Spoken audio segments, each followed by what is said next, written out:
하나님 아버지, 2018년도 한 해가 시작되면서 우리 성가대의 고백처럼 우리가 손을 댄 모든 일들이 주님 안에서 형통케 되는 하나님의 복이 우리의 삶 속에 이루어지고 나타나게 하여 주시옵소서. 이제 우리의 마음이 하나님을 향해서 또 주님을 향해서 있기를 원합니다. 겸손하게 하나님의 말씀을 잘 듣고 하나님의 말씀에 민첩하게 순종하여 하나님께서 우리에게 주시고자 원하시는 하나님의 복을 마음껏 받아 누리며 살아갈 수 있는 복된 인생들이 모두가 되게 해 주시옵소서. 예수님의 이름으로 축복하며 기도하옵나이다. 아멘. 여러분, 제가 혹시 없어지거들란 선민이와 함께 스페인 산티아고에 간 줄 아시길 바랍니다. 아시겠죠? 다른 데서 찾지 마시고 참 많은 것을 생각하게 됩니다. 어릴 적에 저렇게 뚜렷한 하나님에 대한 선명한 확신이 있으면, 만남이 있으면 저런 확신이 있는 사람들은 결코 빗나가지 않습니다. 여러분, 돈을 남겨주면 사람에게는 혼란이 옵니다. 그런데 신앙을 남겨주게 되면 그 사람의 인생 속에 영화로움이 생깁니다. 어제 우리 주방팀에서 수련해서 온 우리 학생들에게 맛있는 돈가스를 해줬어요. 정말 빈대떡만한 돈가스였습니다. 저는 그거 하나 먹다가 순교할 뻔했습니다. 얼마나 큰지. 근데 애들은 그걸 먹고 또 부족한가 봐요. 정말 잘 먹어요. 근데 그걸 먹다가 이런 얘기를 들었습니다. 여러분, 우리 서혜숙 권사님 아들 그 원주가 있잖아요. 제가 본 원주는 항상 착하고 얌전하고 새색시 같고 뽀글이 파마에다가 다 이런 게 있잖아요. 근데 애들이 얘기하는데 원주가 춤을 췄대요. 찬양하다가 원주가 춤을 췄대요. 여러분, 물어보겠습니다. 원주가 왜 춤을 췄을까요? 1번, 소주를 너무 많이 마셨다. 원주가 왜 춤을 췄을까요? 하나님의 은혜가 들어가니까. 그의 마음속에 하나님의 은혜가 들어가니까 내 이성과 상식을 초월한 기쁨이 생기니까 춤을 추는 거 아니겠습니까? 여러분, 바로 이런 것입니다. 칭찬은 고래도 춤을 추게 한다 그랬죠? 그런데 하나님의 은혜는 죽은 나사로도 춤을 추게 합니다. 이 세상에서 가장 소중한 것은, 또 이 세상에서 가장 가치 있는 것은 우리가 하나님의 은혜를 받는 것입니다. 저는 여러분께서 날마다 하나님의 은혜를 사모하며 또 하나님의 은혜를 갈망하며 살아가는 여러분 모두가 되시기를 축원합니다. 여러분, 지금 한국 교회는 비상입니다. 뭐가 비상이냐면 젊은이들이 교회를 떠나고 있어요. 30세 이하의 우리 크리스찬 비율을 보면 5%가 되지 않습니다. 여러분, 자세히 한번 보세요. 30살 이하의 젊은 청년들 중에서 100명을 모아놓으면 예수 믿는 사람들 5명밖에 안 된다는 것입니다. 한 해에 없어지는 교회가, 새로 개척되는 교회보다 없어지는 교회가 1년에 500개 이상씩 더 많아지고 있습니다. 마이너스 500개입니다. 여러분, 지금 한국 교회가 6만 교회라고 얘기를 하는데 이 정도 속도로 30년이 지나가게 되면 6만 교회가 3만 교회가 된다는 것이죠. 30년이요. 지금 많은 교회 성장학자들이, 많은 목사님께서 염려하고 걱정하고 있는 게 무엇이냐면 한국 교회의 미래는 30년에 달려있다. 여러분, 동의하십니까? 느껴지십니까? 한국 교회를 살릴 수 있는 골든타임이 30년밖에 안 남았다는 거예요. 지금 우리 교회가 지금 집중하고, 우리 한국 교회가 또 집중해야 될 일들이 무엇이냐면 다음 세대에 대한 투자가 있어야 돼요. 여러분, 우리 교회에 지금 영아부 학생이 30명, 유치부 30명, 주일학교 60명, 우리 학생부 60명, 우리 청년부 한 5, 60명 정도. 우리 지금 다음 세대가 250명의 다음 세대들이 있습니다. 여러분, 그 아이들은 지금 자라나고 있는 사람들이에요. 뭔가를 기대하기는 좀 무리수가 있습니다. 투자를 해야 됩니다. 우리 다음 세대를 위해서, 우리 다음 세대의 교회를 이끌어가고 나라를 이끌어갈 수 있는 그런 훌륭한 인재와 그리스도의 군사를 우리 교회에서 많이 만들어내었으면 좋겠습니다. 여러분, 아낌없이 투자합시다. 아낌없이 사랑해 주었으면 좋겠습니다. 어릴 적부터 예배를 가르치고 이렇게 어릴 적부터 우리 선민이 같이 하나님에 대한 이 뜨거운 체험, 여러분 그거 멋있잖아요. 내 말 한마디에 사람들이 반응을 해주고 내 몸짓 하나에 사람들이 다 나를 관심을 가져주고 영향력을 끼치는 사람, 영향력을 행사하는 사람이 되어야 되겠다, 이런 위대한 꿈을 가지고 도전하는 사람들과 매일 PC방에 앉아서 24시간 동안 게임하면서 살아가는 인생, 여러분 과연 어떤 사람에게 하나님께서 은혜를 주실까요? 하나님은 어떤 사람을 붙잡아 쓰실까요? 바로 이것입니다.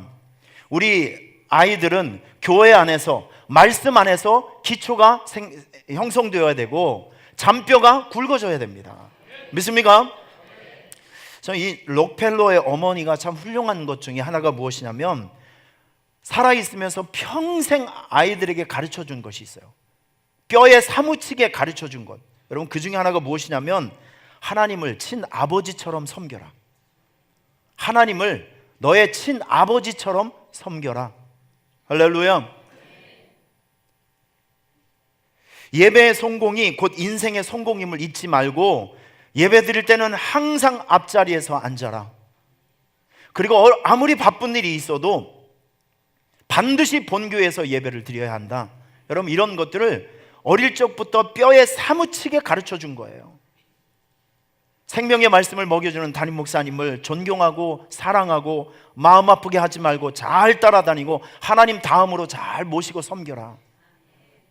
11조는 하나님의 것이기 때문에 절대 너를 위해서 사용하지 말고 먼저 구별하여 바치고 그 나머지를 내가 사용을 해라. 오른쪽 주머니는 항상 11조를 위해서 비워두어라. 이런 것을 가르쳐주고 살아갈 때 누구도 원수를 만들지 말라. 베풀고 나눠주고, 그리고 기도와 하나님의 말씀 없이 세상을 향해 나아가는 것은 등불 없이 어두운 밤길을 나서는 것과 똑같기 때문에 항상 하루의 일과를 시작할 때는 말씀과 기도를 하고 시작해라. 여러분 이런 것들이 록펠러의 어릴 적 어머니께서 가르쳐 주신 신앙 훈련이었습니다. 밥만 먹으면 했어요. 밥만 먹으면 평생 동안 수십 년 동안 훈련받으니까 하나님께서 그에게 특별하신 은혜를 주시잖아요. 그에게 이삭의 축복을 주셔서 100배의 결실과 1000배의 축복을 받게 하셔서 물질의 축복을 그가 받은 거예요.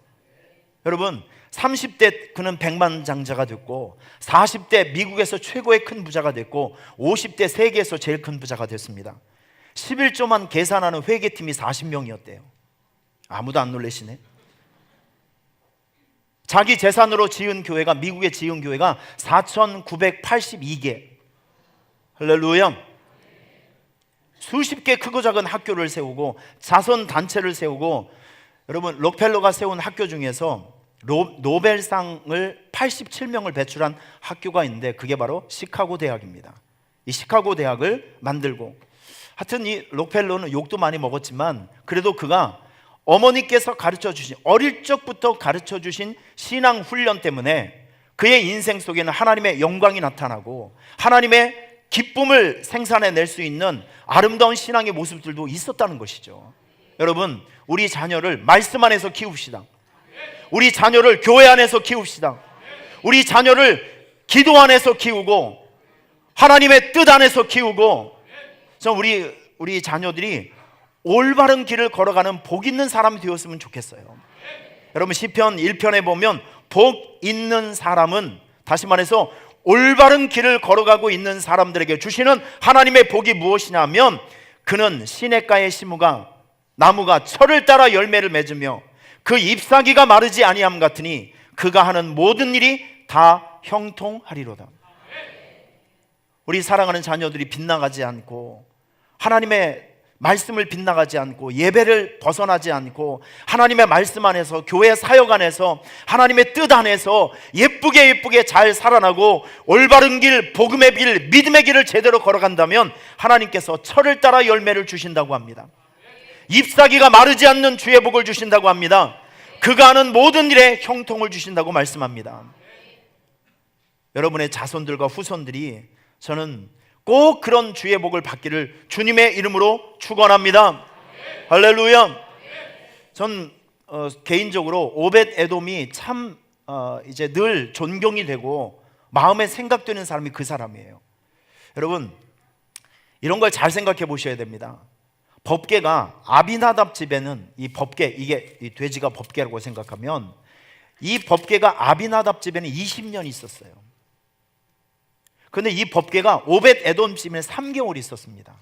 그런데 보세요, 20년 동안 아비나답 집에 있었던 법궤, 20년 동안 법궤를 모시고 있었던 아비나답 집에는 아무 일이 안 생겼어요. 그런데 3개월 동안 법궤를 잘 섬기고 있었던 오벳 에돔의 집에는 하나님의 영광스러운 축복이 생겼습니다. 여러분, 그 축복이 뭔지 아십니까? 하나님께서 그 자손들, 오늘 제가 여러분들에게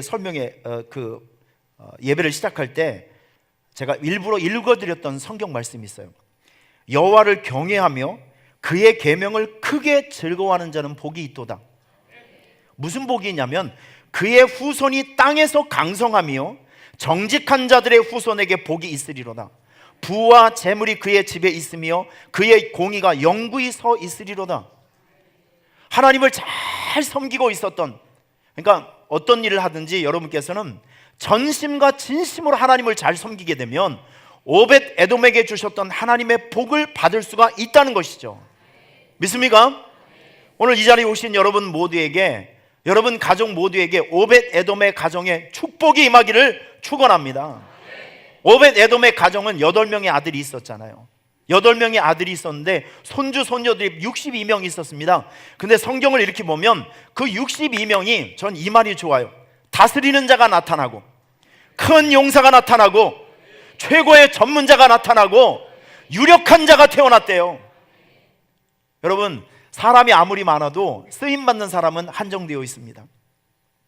사람은 많은데 그 사람들 중에서 유독 하나님의 복을 받으며 이 시대 존중과 존경을 받는 사람은 드뭅니다. 그런데 오벳 에돔의 가정에게 주신 하나님의 축복이 무엇이냐면 65명의 모든 식구가 유력한 사람이 되고, 다스리는 사람이 되고, 존중받는 사람이 되고, 전문가가 되고, 능력자가 되었다는 것이죠. 하나님께서 그 자손들에게 주신 축복이었습니다. 여러분, 다윗이 오벳 에돔 가정에 맡긴 일이 무엇이냐면 남쪽 문을 지키게 했습니다. 예루살렘 성이 서남 북문이 있는데, 그런데 여러분, 이 남쪽 문이 무슨 문인지 아세요?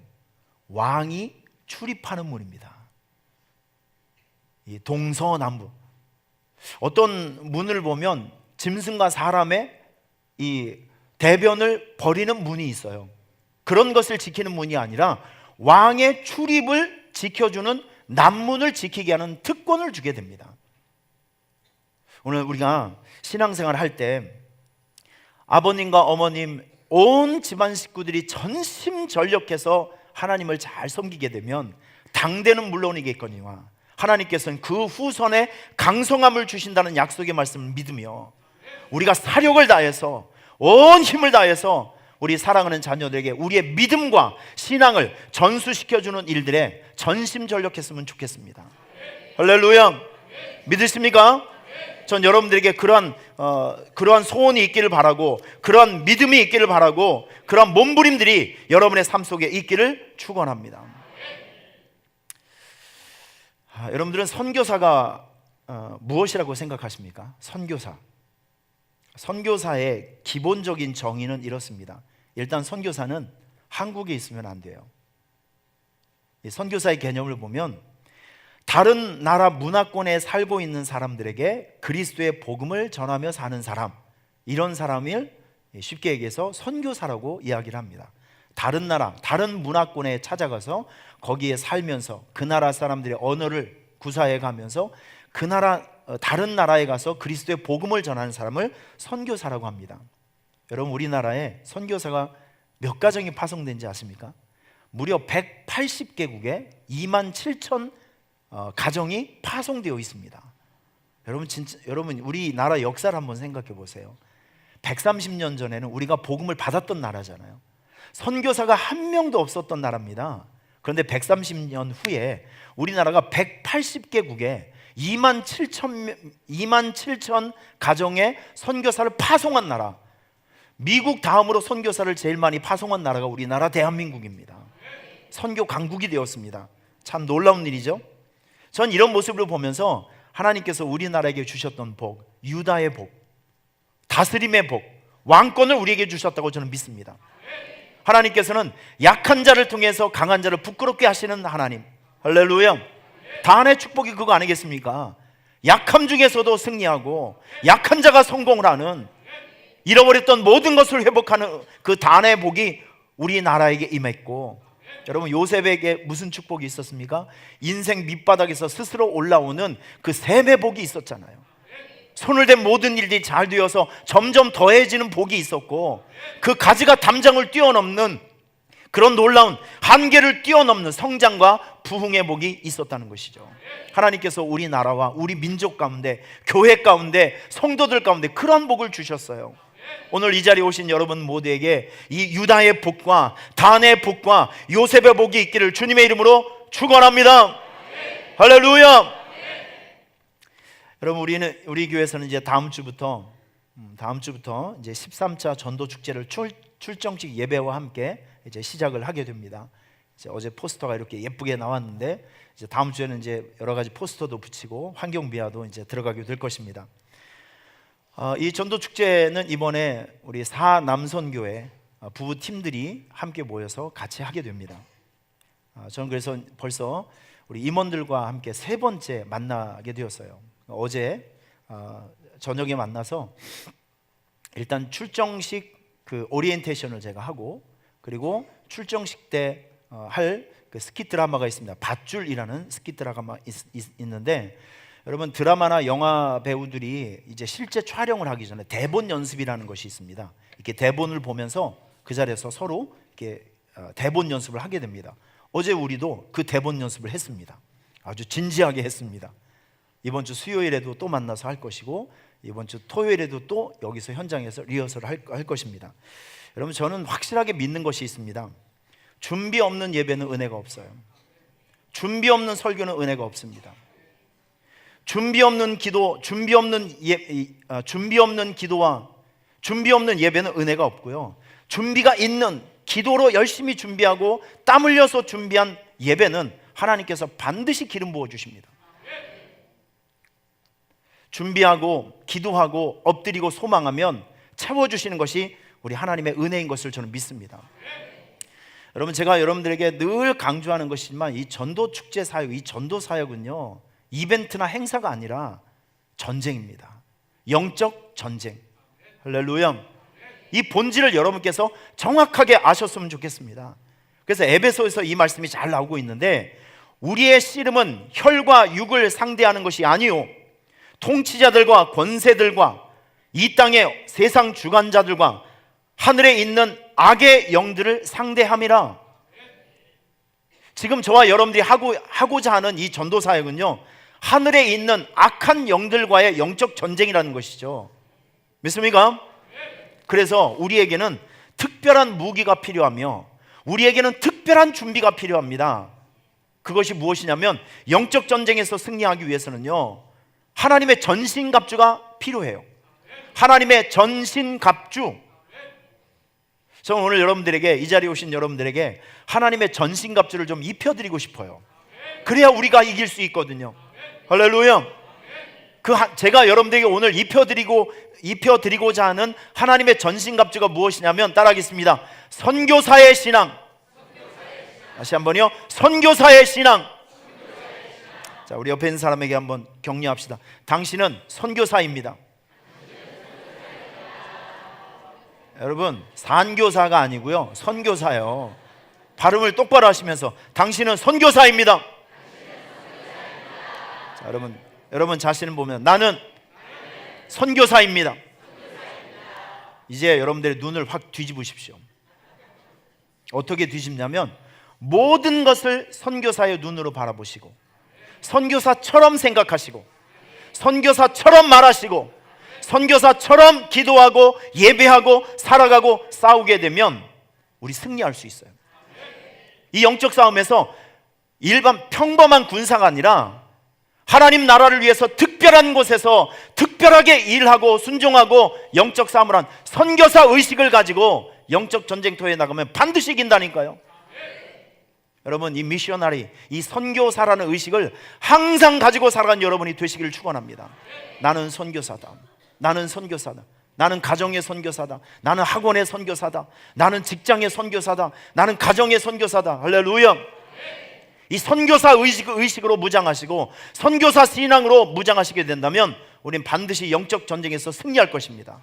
믿습니까? 제가 오늘 설교를 이제 하면서 저는 여러분의 마음속에 이 한마디가 남기를 소원합니다. 나는 선교사다. 나는 선교사다. 날마다 외치시기를 축원합니다. 오늘 전 여러분들에게 이걸 말씀드리고 싶어요. 선교사는요, 선교사 신앙이 무엇이냐면 선교사는 하나님의 뜻에 민감하게 순종합니다. 선교사는요, 남들이 가지 않는 곳을 갑니다. 남들이 만나기 꺼려하는 사람을 만납니다. 선교사는 거침없이 아무 데서나 자랑스럽게 복음을 말합니다.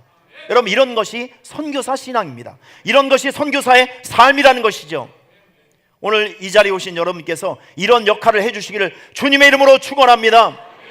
중요한 것은 선교사 신앙이라는 것은요, 선교사는 하나님의 뜻에 민감하게 순종합니다. 여러분, 우리가 신앙생활하면서 조심해야 될 것이 있어요.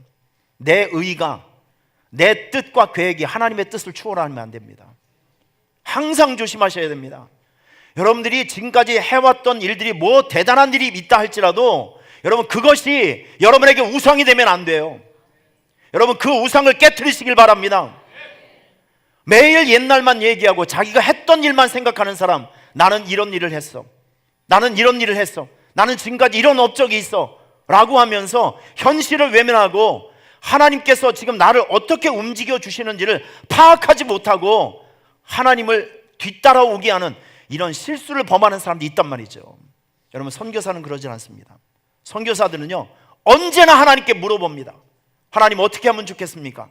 하나님, 무엇을 하면 좋겠습니까? 할렐루야.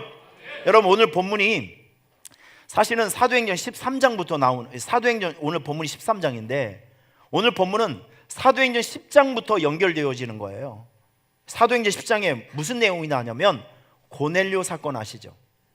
예, 이탈리아에서 온 고넬료라고 하는 아주 장교가 있었는데 이 사람이 이스라엘로 오면서 개종이 된 거예요. 와, 이 유대인들의 신앙생활이 참 아름답다, 너무 귀하다 그러면서 유대인들처럼 하나님을 섬기고 잘 믿고 살아가고 있었던 어느 날 그가 습관을 따라서 기도를 하고 있는데 하나님께서 영감을 통해서 가르쳐 주시는데 이 고넬료가 있었던 곳은 지금으로 우리나라로 얘기하면 인천, 그런데 지금 베드로가 살고 있었던 목포, 이렇게 80km 정도 떨어진 가이사랴와 요빠라는 곳에서 각각 살고 있었습니다. 그런데 하나님께서 고넬료에게 베드로를 부르라는 환상을 주셨고 베드로는 기도하는 시간에 엎드려 기도할 때 환상을 3번 보죠. 보자기가 내려오는데 유대인들에게는 먹어서는 안 될 부정한 음식들이 이 보자기에 잔뜩 쌓여 있었습니다. 그러면서 하나님께서 하시는 말씀이 잡아먹어라, 이 부정한 것을 잡아먹으래요. 아이고 하나님, 나 이거 어떻게 이런 걸 내가 어찌 잡아먹습니까? 나는 모세 율법도 알고 난 이런 거 안 먹습니다. 하나님께서 3번을 보여주시면서 잡아먹어라, 잡아먹어라, 뜯어먹어라, 어쨌든 많이 먹어라 계속 얘기한 것입니다. 자, 이런 환상을 보고 있었던 3번째 환상이 끝나는 순간 뒤에서 문에서 소리가 났습니다. 이 고넬료 집에서 보인 하인들이 온 거죠. 그래서 만날 수 없는 2사람이 만났어요. 고넬료 집에서. 이 베드로가 뭘 했냐면 그 집에 가서 딴 거 한 것이 아니라 예수가 그리스도셨다, 예수의 고난을 얘기하고 예수의 부활을 얘기하고 예수 그리스도에 대한 이 십자가 복음을 증거하는 순간 여러분, 성경에 분명히 기록된 한 가지 사건이 있습니다. 사도행전 10장을 보면 베드로가 이 말을 할 때, 베드로가 십자가 복음 얘기를 하고 있을 때 성령이 말씀 듣는 모든 사람에게 내려왔다 그랬습니다. 자, 여러분 잘 생각해 보세요. 고넬료는 이방인이었어요. 유대인이 아니었다니까요. 하나님께서는 지금 여러분, 이 장면이 진짜 중요한 장면인데 고넬료라고 하는 한 이방인의 한 가정을 통해서 이방인도 성령 받을 수 있고 이방인도 구원받을 수 있다고 하는 이방인을 향한 이 구원의 문을 활짝 열어 제낀 것이 바로 고넬료 가정이었었다고요. 하나님께서는 그래서 베드로를 고넬료에게 보낸 거예요. 그래서 여러분, 이 베드로가 그 현장에서 뭘 깨달았는지 아십니까? 이방인에게도 생명 얻는 회개를 주셨다. 이렇게 예루살렘 회의에 가서 그가 얘기했던 것이 이겁니다. 내가 고넬료 집에 갔더니 내가 십자가의 복음을 증거하니까 이방인이었던 이 사람에게도 생명 얻는 회개를 부어주시더라. 성령이 임하더라. 여러분, 이 사건을 통해서 예루살렘 회의와 교회를 통해서 온 천하 만방에 이제는 모든 사람이 예수를 믿기만 하면 구원받는다. 여러분, 이 보편적인 믿기만 하면 누구든지 구원받을 수 있다고 하는 이 구원의 문이 바로 고넬료 가정을 통해서 열어 제낀 거예요. 여러분, 하나님께서는 여러분들에게 우리에게 뭔가를 시키실 때는 반드시 뜻이 있습니다. 반드시 뜻이 있는 거예요. 우리가 주님의 일을 하는 우리들에게 있어서는 일단 뭔가 하나님께서 어떤 감동을 주시면 자꾸 토를 달고 의심하고 이성으로 생각해버리면 하나님의 이 놀라운 계획들이 없어져 버립니다. 우리 전도사역을 하실 때 여러분, 특별히 이거 우리 교회는 질서를 따라서 움직이는 공동체잖아요. 하나님께서는 교회를 세워주셨고, 목사를 세워주셨고, 장로를 세워주셨고, 또 리더를 세워주셨습니다. 이런 일들을 할 때 우리는 말은 적게 하고 민첩한 순종은 빨리 해야 됩니다. 이게 우리가 승리할 수 있는 비결이에요. 믿습니까? 여러분, 이 사역을 하실 때 하나님께서는 우리에게 끝없이 말씀해 주시고 감동을 주실 것입니다. 선교사들은요, 어떤 감동이 오면 비판하지 않고 또 분석하지 않고 이게 될까 안 될까 저울질하지 않습니다. 민첩한 순종이 있습니다. 말은 적게 하고 민첩한 순종이 있어야 여러분, 이 싸움에서 반드시 이길 수 있다는 것이죠. 선교사들은 그렇습니다. 여러분들도 이제 이 귀한 사역을 하실 때 선교사 의식으로 무장하셔서 교회를 통해서, 리더를 통해서 주어지는 모든 일들을 말은 적게 하고 민첩한 순종을 이루어 선교사들에게 이루었던 그 놀라운 영적 승리를 다 거두기를 주님의 이름으로 축원합니다. 할렐루야. 여러분, 이 한마디를 기억해 주세요. 민첩한 순종. 다시요, 민첩한 순종. 자, 선교사 신앙이 무엇이냐 하면, 여러분, 선교사들은요, 남들이 가지 않는 곳을 갑니다. 남들이 만나기 꺼려하는 사람을 만납니다. 이게 선교사예요. 이 사도행전 13장을 보면 안디옥 교회가 나옵니다. 여러분, 그런데 성경을 보시면 안디옥 교회가 두 개가 나와요. 잘 보세요. 수리아, 안디옥. 이스라엘의 지도를 보게 되면 이스라엘과 바로 그 국경에 있는 것이 시리아입니다. 시리아에 사도행전 8장에 스데반 우리 집사가 순교하면서 하나님께서 거기 있었던 초대교회 성도들 흩어버리셨습니다. 세계적으로 디아스포라를 만들어버렸어요. 흩어버렸습니다. 그래서 이 흩어진 성도들이 제일 많이 모여 살고 있었던 것이 어디냐면 이스라엘의 저 북쪽에 있는 시리아 안디옥이었습니다. 여기에서 성도들이 많아지니까 예루살렘 교회에 전화를 해서 여기 목사님 좀 한번 보내주세요. 그래서 일대 목사가 누구냐면 바나바 목사님이에요. 바나바 목사님이 목회를 하다 보니까 너무 사람들이 많아서 다소에 있는 사도 바울 목사님을 또 초청했습니다. 그래서 이분들이 1년 동안 열심히 공동 목회를 하시다가 수리아 안디옥 교회를 통해서 선교사로 파송받은 곳, 이게 바로 안디옥 교회입니다. 그런데 오늘 그 사도행전을 보면 바울과 바나바가 또 한 곳 안디옥을 갑니다. 그게 어디냐면 비시디아 안디옥을 갑니다. 비시디아 안디옥은 터키 내륙에 있는 그런 지금 그 안디옥 교회입니다. 서울이 수리아 안디옥 교회였다고 하면 북경 정도에 있는 것이 비시디아 안디옥 교회입니다. 자, 그런데 우리가 지금 생각해야 될 것은 수리아 안디옥이 아니라 비시디아 안디옥이에요. 자, 여러분, 수리아 안디옥은 뭐고 비시디아 안디옥은 그게 그거 아닌가 이렇게 하시는데, 여러분, 그게 아니라 이 내용이 중요합니다. 내용이. 이 비시디아 안디옥은요, 그 당시에 로마 제국이 엄청 컸잖아요. 로마 제국을 대표하는 4개의 도시가 있습니다. 로마, 이집트에 있는 알렉산드리아, 그리고 터키 중간에 있는 이 비시디아 안디옥이 로마를 대표하고 있는 4개 도시 중에 하나였어요. 자, 그런데 여러분 보세요. 그 당시에 로마는 모든 점령을 하게 되면 거기에 반드시 로마의 제도를 심고 로마의 종교를 심습니다. 이 비시디아 안디옥은 동양의 여왕이라는 그런 그 별명을 얻을 정도로 로마의 극치의 향락의 문화가 꽉 들어찬 도시였습니다. 아데미 여신을 비롯해서 로마 황제 우상이 저녁에 깔려 있는, 정말 이 성적으로 타락하고 문화적으로 타락해서 이 온전한 유대인의 그 믿음을 가지고 있는 사람들은 비시디아 안디옥을 가기를 꺼려했습니다. 거기는 죄악의 도시라고, 소돔과 고모라 같은 그런 도시였기 때문에 사람들이 그 도시를 가려고 하질 않았어요. 그런데 오늘 성경을 보면 사도 바울이 이 비시디아 안디옥 바나바와 함께 그 도시를 사도 바울은요 한 번을 간 게 아니라 3번을 갔다니까요. 여러분, 이게 선교사라고요. 비시디아 안디옥이 중요한 것이 아니라 선교사는 남들이 안 가는 곳을 가는 것이 선교사라니까요. 선교사는 남들이 만나주지 않는 사람을 만나는 것이 선교사라고요. 여러분, 우리 교회에서 오셨던 우리 김진현 선교사님 있으시죠? 우리 김진현 선교사님 중국에서 6년 동안 중국 선교 진짜 잘하고 계셨어요. 근데 하나님께서 아프리카를 가슴에 품게 하셨어요.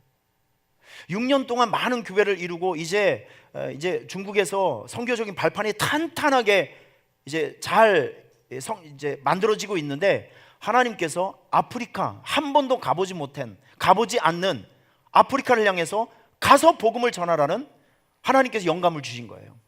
저는 그 선교사님의 그 간증 중에서 인상적이었던 것이 무엇이냐면, 우리가 중국 갈 때는 컨테이너를 가지고 왔는데 우리가 아프리카 갈 때는 가방 2개를 가져갔대요. 이게 무슨 뜻이죠? 죽으면 죽으리라. 이게 선교사라고요. 저는 그분의 그 선교 간증을 이제 생각하면서, 제가 98년도 필리핀에 갔을 때 아주 인상적이었던 거, 갔더니 교통 정리하는 사람이 그 방독면을 쓰고 교통 정리를 하시더라고요. 낡은 차가 얼마나 많은지. 98년도, 여러분 지금부터 20년 전이에요. 20년 전에 그 필리핀, 제가 처음 갔을 때 너무 신기해서, 교통 정리를 하는 사람이 산소 마스크, 방독면 있잖아요, 이걸 쓰고, 사람들은 전부 손수건을 가지고 코를 막고 다니고, 정말 사람들이 통닭이 될 것 같은 그런 무지무지 더운 곳, 도로에 차를 세워놓고 하면 사람들이 막 버지들이 벌떼같이 몰려들고. 자, 택시를 타는데 너무 재밌는 건요, 택시가 2종류의 택시가 있더라고요. 에어컨이 있는 차하고 에어컨이 없는 차가 있는데 이 값이 틀려요. 에어컨이 없는 차는 차를 타보니까 바닥에 구멍이 나서 밑에 아스팔트가 다 보여요. 보통 믿음 갖고 못 타요 그거. 그러면 이제 전기가 약하니까 전기가 끊어지는 날도 많고 물이 끊어지는 날도 많고, 전화를 신청했는데 우리 선교사님이, 그 선배 선교사님 전화가 왔어요. 드디어 우리 집에 전화가 생겼다고 막 너무 좋아하시는 거예요. 우리도 전화를 신청했는데 저한테 물어보더라고요. 전화 신청한 지 얼마 됐냐고. 이제 우리 1년 됐는데요. 아직 멀었네, 난 10년 만에 탔네, 그러시더라고요. 전화를 신청했는데 10년 만에 나와서 할렐루야 감사를 해요. 여러분, 이게 한 해 50개 이상의 태풍이 왔다 갔다 하면서 이 모기로 인해서 전염병이 많이 생겨서 1년에 수천 명씩 태풍으로 전염병으로 죽어가는 그런 나라. 여러분, 그것이 선교지였었는데 15년 전에 우간다, 15년 전에 이 선교지, 여러분 더했으면 더했지 덜했지는 않았을 거라고 생각합니다. 이제 아프리카 우간다 선교팀도 경험을 하시겠지만, 일단 그 우간다에 가면 사람들이 전부 다 까매요, 얼굴이. 처음에는 두려워요, 진짜. 모든 사람들이, 흑인들이만 있으니까 두려운데, 자세히 보면 그분들 중에서도 얼굴 생김새가 다르고 미남도 있고 잘생긴 사람도 있고 다 그래요. 근데 하도 오래 보면 그 사람이 그 사람 같아요. 정감이 또 생기게 되는데, 어쨌든 중요한 것은요, 15년 전에 우간다를 좀 생각해 봐요. 제가 2013년도에 우간다에 처음 갔을 때 제일 고통스러운 게 뭔지 아십니까? 교회를 한번 가게 되면 기본적으로 차를 8시간을 타야 돼요. 이 도로가 장난이 아니에요. 도로가, 우리나라는 비단길입니다. 이제 실크로드입니다. 진짜 노래하면서 잠자면서 갈 수 있죠. 얘는 팡팡 튀는 게 일이에요. 그냥 몸에 몽둥이로 맞는 것 같아요. 엉덩이는 너무 아프죠. 저는 또 다리가 길어가지고 이게 앞에 하고 뒤에 공간하고 참 너무 불편해요. 너무 힘들어요. 여러분, 이런 상황 속에서, 그것보다도 더한 한계적인 상황 속에서, 거기서 차를 한번 지병을 이용하려면 차가 2번, 3번 고장나고 넘어지고 퍼지고, 그러면서 우리 선교사님들은 아직도 우리가 만나지 못한 사람들을 찾아다니고, 아직도 우리가 만나야 될 사람들을 찾아다니면서 그 사람들을 만나고 그 사람들과 손을 붙잡아주는 사람들, 여러분, 이런 사람들이 선교사라니까요. 여러분, 우리 이번 전도 축제를 하면서 여러분께 선교사 의식을 가지시고요, 지금 복음을 모르고 있는 사람, 예수를 모르고 있는 사람들, 여러분 그 사람들에게 찾아가십시오. 왜? 여러분들이 선교사니까. 왜 아멘을 김광욱 전에 한 명밖에 안 하시네. 설교를 다시 하겠습니다. 처음부터. 여러분들이 선교사시라니까요. 선교사들은 남들이 안 가는 곳을 가는 게 선교사라고요. 남들이 안 만나주는 사람을 만나는 게 선교사라고요. 사람을 만나더라도 뭐 신방을 하더라도 누구를 하더라도 자기하고 친한 사람들끼리만, 여러분 이것은 선교사가 아니에요. 나하고 좀 불편해도, 나하고 좀 결이 좀 안 맞아도 일단 그 사람이 그리스도를 모르고 있고 주님을 모르고 있다면, 여러분 그것이 바로 선교지입니다. 그것을 가시길 바랍니다. 왜? 우리는 선교사니까. 선교사는 그런 것을 가는 것이고, 선교사는 그런 사람을 만나는 것이 선교사입니다. 믿습니까? 여러분들이 선교사로서의 사명을 잘 감당해 줄 수 있기를 바랍니다. 또한 선교사는요, 어디서든지 거침없이 복음을 말합니다. 이게 중요한 거예요. 이게 저는 여러분들에게 좀 물어보고 싶습니다.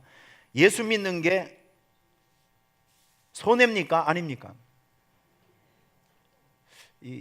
지금 헷갈리시는 분이 3분이 계십니다. 여러분, 우리에겐 이런 확신이 있어야 돼요. 예수 안 믿는 게 손해다. 저는 제가 그렇게 좋은 머리는 아니에요. 이 암기하고 이런 것은 잘 못하지만, 제가 제 인생을 총동원해서 예수를 믿는 것과 안 믿는 것의 차이점을 이렇게 생각해 보면, 여러분 예수 안 믿는 게 진짜 손해더라고요. 우리가 예수 믿어서 손해보는 게 도대체 뭐예요? 예수 믿어서 우리에게 가장 중요한 것은 구원받았잖아요. 사람답게 살잖아요. 지금 우리가 따라가는 이 길과 세상 사람들이 따라가는 이 길을 한번 비교해 보시길 바랍니다. 세상 사람들, 예수를 모르고 있는 사람들, 그 부를 가지고, 그 영향력을 가지고, 그 능력을 가지고 뭘 하며 살아가고 있죠? 그런데 우리는 작은 것을 가졌어도, 이 작은 것을 가지고도 사람을 살리고 세상을 윤택하게 하고 힘들고 어려운 사람들에게 용기와 희망을 주고 살아가고, 할렐루야, 가치 있는 삶을 살아가잖아요. 여러분, 예수가 우리의 마음속에 들어오게 되면 사람이 가치 있는 사람이 되고, 절제하는 사람이 되고, 사랑하는 사람이 되고, 남의 아픔을 품어줄 수 있는 이 고귀한 인격을 가지며 살아갈 수 있는 사람이 된다고요. 믿습니까? 우리 이런 눈으로 세상을 좀 바라봤으면 좋겠습니다.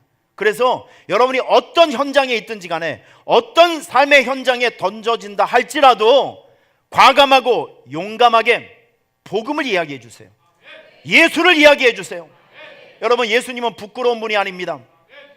예수님은 가장 가치 있는 분이고, 우리가 알고 있고 우리가 믿고 있는 예수님은 이 세상에서 가장 존귀한 분이고, 우리의 저주받은 인생을 단 한 번의 희생으로 본질을 바꿔줄 수 있는 축복을 주시는 분이세요. 여러분, 이분을 여러분의 삶의 현장에서 과감하게 던지시고, 과감하게 알려주시고, 과감하게 이야기를 해주세요. 이게 선교사입니다. 선교사는 복음에 대해서 부끄러움을 가지지 않습니다. 오늘 말씀을 좀 마치도록 하겠습니다. 사도행전 13장에 보면 사도 바울은 그 유대인들이 모여있는 그 현장, 예수를 잡아 죽였던 그 삶의 현장에서, 겁없이 주의 복음을 열심히 전합니다. 무섭게 전합니다. 그래서 그들을 그리스도의 복음에 굴복하는 현장들이 나와요. 저 오늘 이 자리에 오신 여러분 모두에게 선교사 의식이 있기를 축원합니다. 따라하겠습니다. 나는 선교사다. 다시요. 나는 선교사다. 옆에 있는 사람을 째려보시면서 당신은 선교사입니다. 자, 뒤에 있는 분에게 당신은 선교사입니다. 자, 이제 우리요 서로를 볼 때 우리 김강욱 장로님, 김성 교사님 이렇게 부르겠습니다. 우리 이미애 집사님, 이성 교사님 이렇게 좀 불렀으면 좋겠습니다. 오늘 하루만큼이라도 뭐 장로님, 권사님 이러고 뛰시고 보시면 선교사님 안녕하세요 이렇게 인사하고 서로 나눴으면 좋겠습니다. 자, 옆에 인사 한번 불러주시기 바랍니다. 시작. 김성 교사님, 이성 교사님, 할렐루야. 여러분 저도 한번 불러주세요. 저는 선교사가 너무 좋아요. 이 단어가 너무 좋아요. 저는 여러분 우리 선교사처럼 살아갑시다. 선교사는요 하나님의 뜻에 민감하게 순종합니다. 남들이 가지 않는 곳을 가고 남들이 만나지 않는 사람을 만나고, 선교사들은 어느 곳에서든지 거침없이 복음을 말하는 사람이 선교사입니다. 선교사로 살아갑시다. 두 손을 가슴에 대십시오. 하나님 아버지, 오늘 사도행전 13장을 통해서 우리는 우리 자신이 이 세상과 이 시대를 향한 하나님께서 우리를 선교사로 불러주셨고 파송했다는 사실을 다시 한번 깨닫게 됩니다. 선교사 의식을 가지고 살아가게 하옵소서. 선교사의 신앙을 가지고 살아가게 하여 주시옵소서. 하나님의 뜻에 민감하게 순종하게 하여 주시고, 남들이 가지 않은 곳을 가게 하여 주시고, 만나지 않는 사람을 만나게 하여 주시고, 어디서든지 거침없이 예수의 복음을 강력하게 증거하는 귀한 자로 살아갈 수 있도록 축복해 주시옵소서. 예수님의 이름으로 축복하며 기도하옵나이다.